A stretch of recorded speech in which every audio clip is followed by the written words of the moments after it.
Hello, everypony. This is more Awoken, part 3 to be exact. Be wary, this story, as you probably know if you got into part 3 by listening to the previous ones and Rainbow Factory, which I hope you have, and weren't just like, I'll skip to part 3 for some reason. That it's bloody, gory, swearing, I don't think there's any sexual stuff in here, but there could be. Not going to say there isn't, because there could be.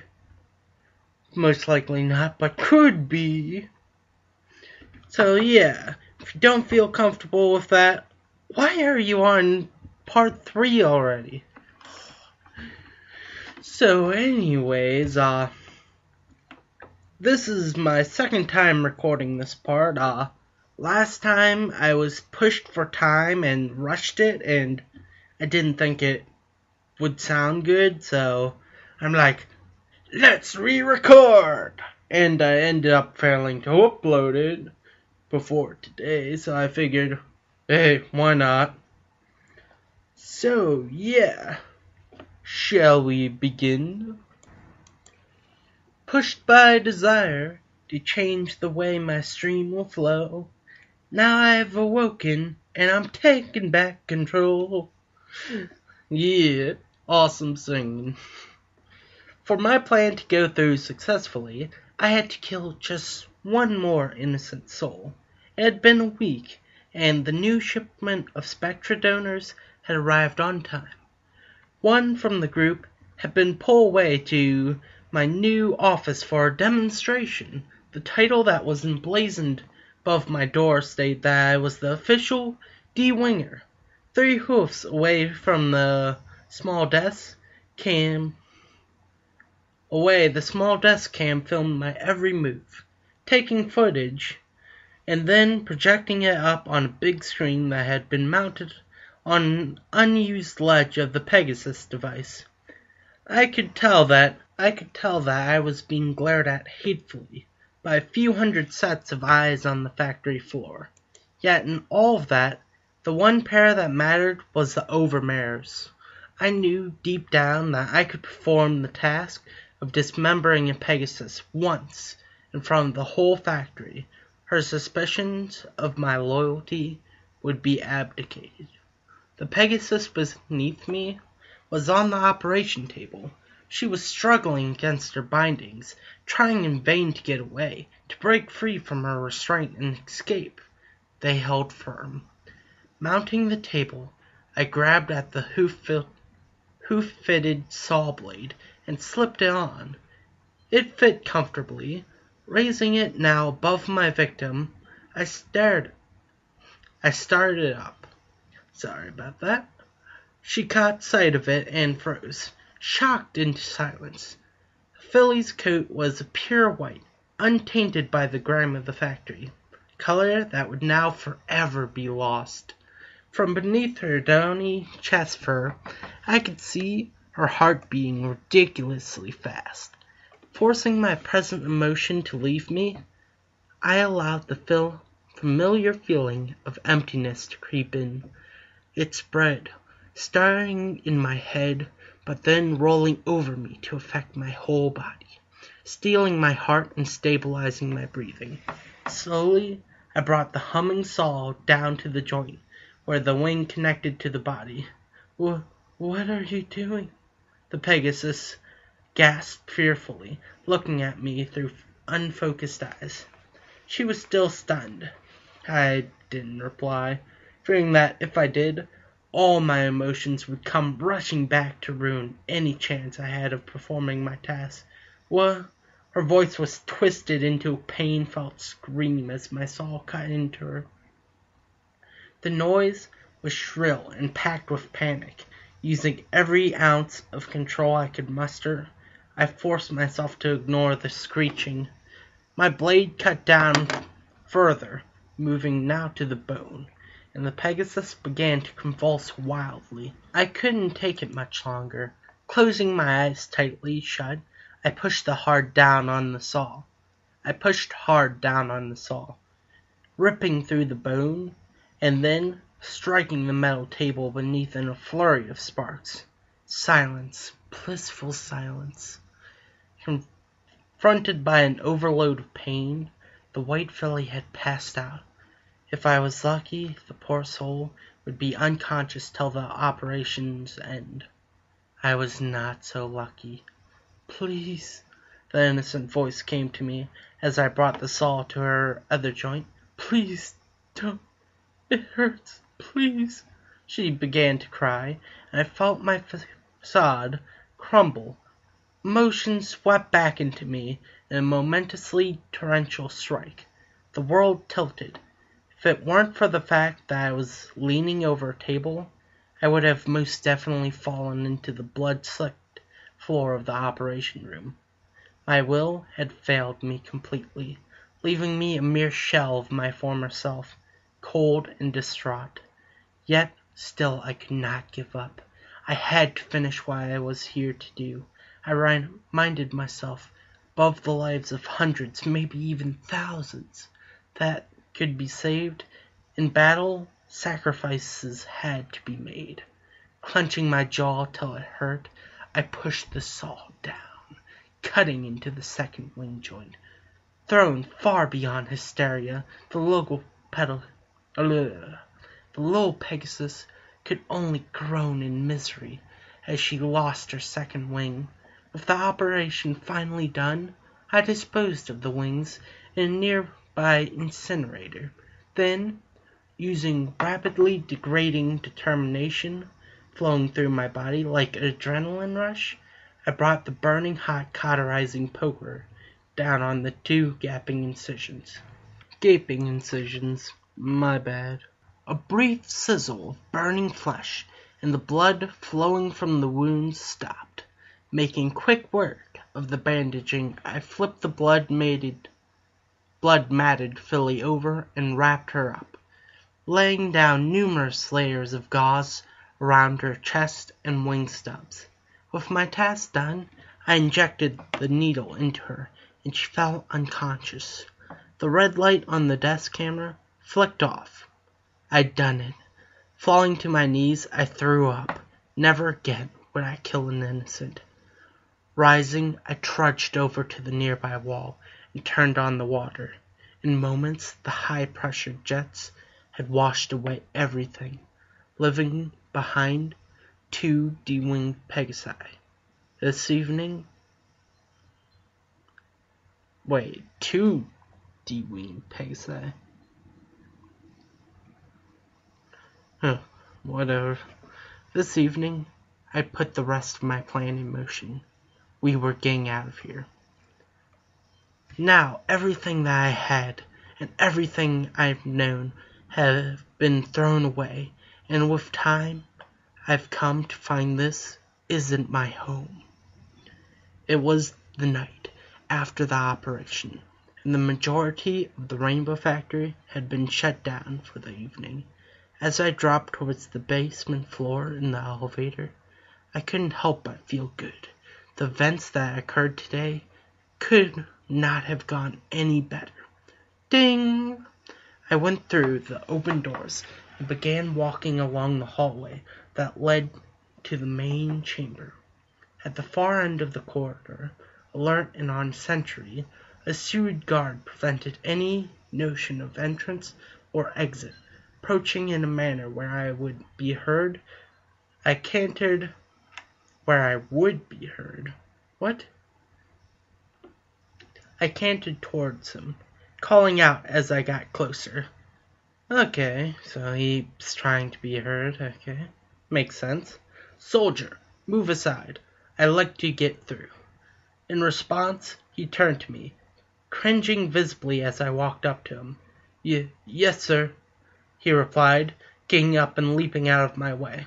I could tell he was rather confused as to why I was up at this time, but I also knew that a lowly guard would never question an orchestrator's actions. I nodded in affirmation and briskly marched past him. In my wake, I heard the suited guard sigh in relief. Yeah, definitely has that kind of aura around him now. A Arriving now at the door to my office, I continued down the hall. Its sole purpose in the factory was to end at the holding chamber for the soon-to-be wingless, my victims. As I approached the glass chamber, I was met by hundreds of pairs of fearful eyes. No pony was asleep for obvious reasons. As I typed the combination code and stepped into the room, the group of Pegasus began to shiver uncontrollably, backing as far away as they could from my shadow. I bitterly hated the fact that my simple presence elected such a response, but could I really blame them? "I'm not here to hurt you," I said, my voice echoing around the glass chamber. Silence met my words. "I'm here to help you escape." Clicking of hooves on stone, and a gray filly stood up. Her eyes were shimmering with conflict. A nearby pony with a silver mane, most probably a friend of hers, tried to pull her back down. The defiant Pegasus shrugged her friend away with a disgusted shake of her head. She began to speak. "And why in the name of Celestia should we trust you? You ruined Crystal. She was our friend." The look the filly gave me was one of pure hate. Electric murmur of agreement flowed through the assembled captives. "You shouldn't," I responded. "I'm not trustworthy. What you should do, though, is follow common sense. Tonight I'm leaving this place for good, whether that be with you all or not." "But there's no exit," another Pegasus from the crowd wailed. "Correct," I replied. "There is no exit. There is, however, a balcony upstairs that an able Pegasus could take off from." Stunned silence. The gray-colored filly sat down. "To get to this balcony, you need to know a passcode. I have the passcode here." I pointed a hoof to my head. "Now, who's going to take a leap of faith and come with me?" No pony moved. They weren't going anywhere. What a stupid idea this all was. "Very well," I whispered. "No one will. I will." That same Pegasus stood up, a twang of excitement. "I will," her friend had agreed, and rose to stand as well. "I will, I will, I will." The whole crowd began to rise, till every pony was on all fours. I felt something flutter in my chest. The motion was alien, yet at the same time so natural. I was feeling happy. I realized with a start I was feeling genuinely happy. My ears perked and I raised my chin a bit higher, looking at the rallied crowd in admiration. "Follow me and keep silent." I swung open the doors to the containment chamber. After the last pony left, I exited the room personally and made my way to the front of the flock to address them all. "Once we enter the factory floor, the alarm will most definitely sound. Do not panic. Keep close and follow the pony in front of you. Do not stop to fight. Second of delay could lead to you all being slaughtered. The only advantage you have over them is your speed and desperation. Are we set?" Nodding all across the ranks. "Good. May Celestia—" "Celestia!" The cruel voice did not come from an individual in the audience. Turning around, I saw Rainbow Dash, mere 20 hooves down the hall, blocking our exit. "After all of this, you call on Celestia to help you? You're stupider than I thought. Celestia hates you. You've killed and maimed those that worshipped her for years now. Celestia is dead, soldier." Forcing down a wave of fear, I made myself walk up to the cyan overmare. Not another step." The tone of her voice made me hesitate. "What are you playing at, Dash?" I growled. "Oh, you misunderstand. I'm not playing. I'm serious. Do you see this, StarCon?" She pointed down to her ankle, where the golden-trimmed device lay beeping. "With a simple click, I can bring the whole guard force down on you. You're strong, and your followers are desperate, but do you really think you can win in a situation like that?" I knew I couldn't. Too many times had I seen failed uprising attempts. Every fiber in my body willed me to just give up. My attempts at redemption were nothing more than fantastical theorizing. Yet still, something deep down made me want to try. It's not a matter of winning or losing, Dash, I murmured. It's a matter of spreading your wings and trying to fly. Clicking noise followed by the slamming of a door. Off in the distance, and at the far end of the hall, flooding out like spectra from the Pegasus device, guards began to arrive. Rainbow Dash had only been stalling time. "Then fly, orchestrator!" she shouted. Her guttural voice rose above the commotion. "Fly to slaughter!" She lunged at me, and I jumped to meet her. We collided in midair and fell rolling on the ground. After laying a solid buck across Rainbow Dash's side, dazing her momentarily, I turned to shout at the panicked ponies. "What are you doing just standing there? Leave! The guards will be on you in a few minutes. Fly to the upper gangplank and wait for me there." That was all they had to hear. In a massive flurry they took off, flying over or running past me and Rainbow Dash. On seeing the departing Pegasi, the Overmare howled in rage. With a heave, she threw me off of her. I flew uncontrollably through the air and smashed headfirst into the wall. As Rainbow Dash took off, I groggily sprung up, grabbing her rainbow tail in my jaw and yanking her back down to the floor. She fell in the cyan pile, rolling quickly out of the way as I moved in to finish her off. My one hoof smashed the ground where her body used to be and splintered painfully. I fell to the floor. "Did you really think you could kill me?" was Rainbow Dash's mocking response. "Me, a god, and you, a simple mortal." Using the wall as my crook, I pulled myself into a standing position. "You're not a god, Dash. You can die like the rest of us. Stop fooling yourself." Launching off the wall and into midair, I attempted to ram the Pegasus. She countered and spun me around, pinning me to the wall. At this point, the guards had caught up. Rainbow Dash turned her head to address them. "Go after the others," she ordered over her shoulder. "I'll take care of this one." The soldiers moved past us and took flight, leaving the Overmare to finish her victim off. She returned her attention to me. "You," she growled. "You, what have you done? Oh, look, what have you done?" An uncomfortable pressure at my chest as Rainbow Dash pressed me harder against the wall. "You've been both ruined your stature and disgraced your Overmare." She dropped me onto the floor and struck me across the face. "You had so much potential." She bucked me again and then pulled me back up to the wall.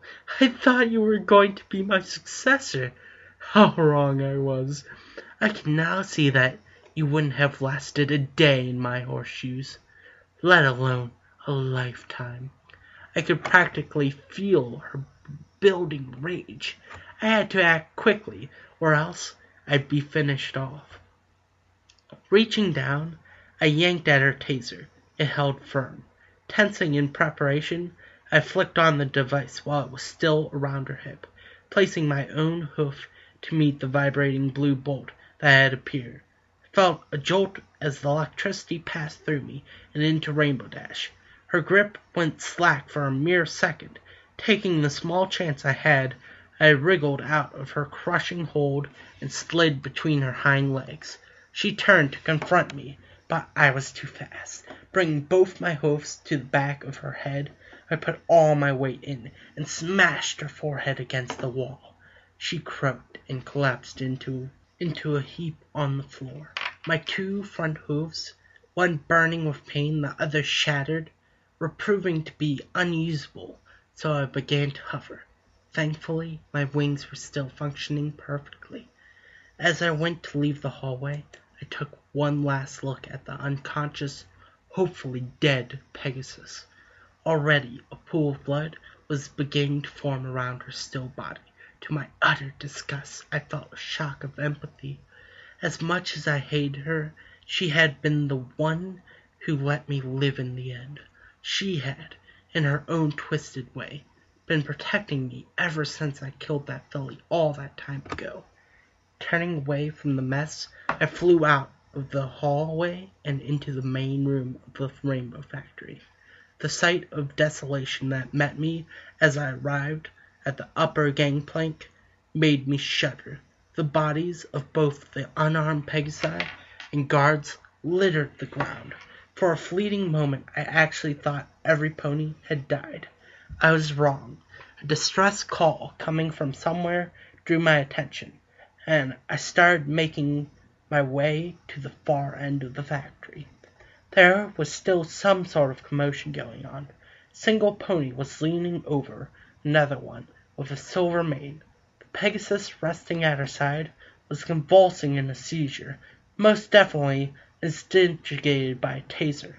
I was both mortified and deeply relieved.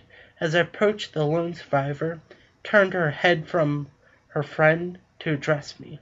I realized with a start that it was the gray-colored one from before. "So, you're alive," she said. I could tell she was just holding back tears. "We all thought you were dead." She looked back down at the dying pony and her hoofs. "Either way, you're too late. All the rest of them have fallen." I nodded grievously, biting my lip. "I didn't expect the overmare to make an appearance," I explained. "You should be glad that you're still around. As long as you make it, every ounce of blood spilt would have been worth it in the end.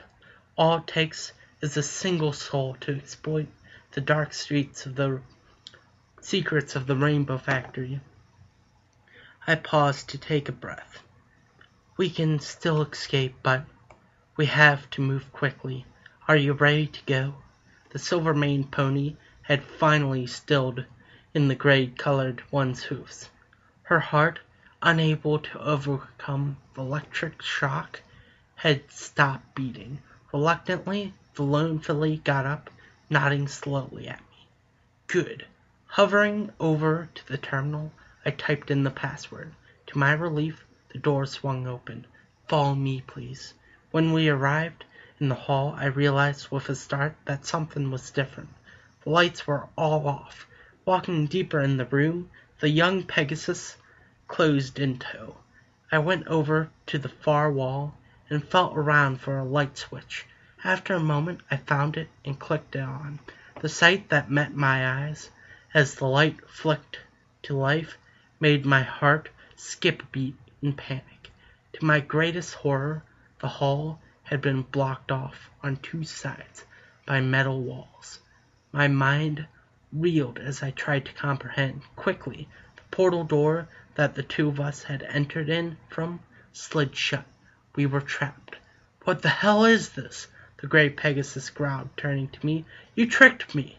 "I didn't," was my weak response. I raised my front hooves up in innocence. I was beyond confusion. "I'm going to die in here, you bastard!"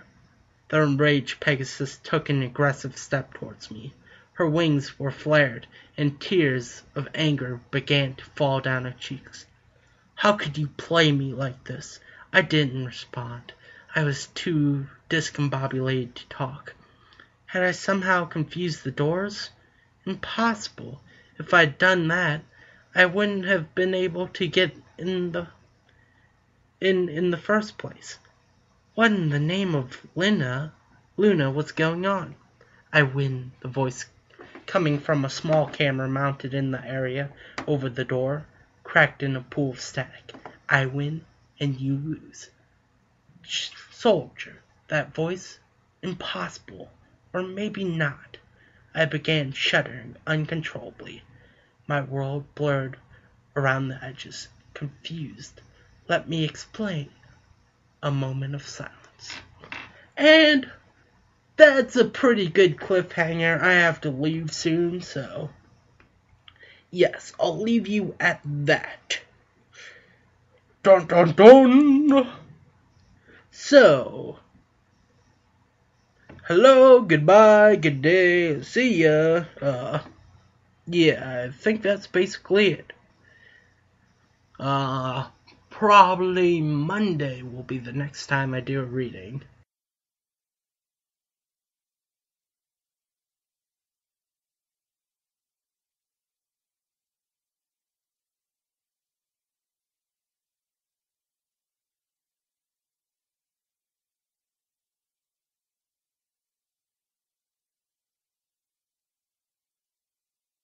Hopefully.